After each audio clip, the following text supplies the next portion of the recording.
Imagine thousands of women, armed with nothing but their voices, rising up to confront one of the strongest empires in the world. This is not fiction. This is the true story of how Nigerian women, in 1929, shook the foundations of British rule, and changed history forever.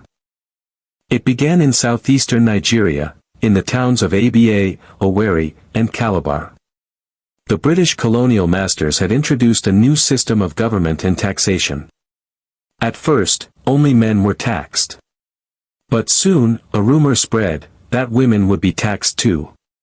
To the women who already carried the weight of their homes and markets, this was an insult.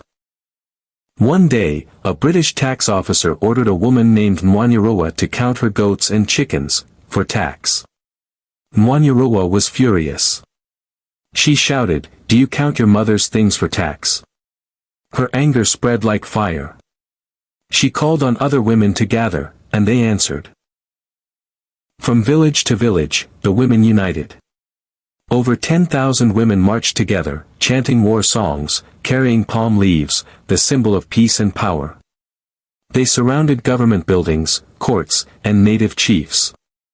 They used an ancient method called sitting on a man, singing, dancing, and demanding justice until the oppressor yielded.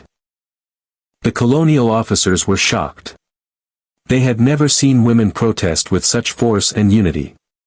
Sadly, when the protests grew stronger, the British opened fire. Many brave women lost their lives that day, but their courage could not be silenced. The protests forced the British to abandon their plans to tax women and to reconsider their system of indirect rule. For the first time, the colonial government realized, Nigerian women were not to be underestimated. The Aba Women's War of 1929 was more than a protest. It was a revolution, led by mothers, traders, and warriors. Their voices became the roots of resistance that inspired future generations. Remember their names. Remember their power.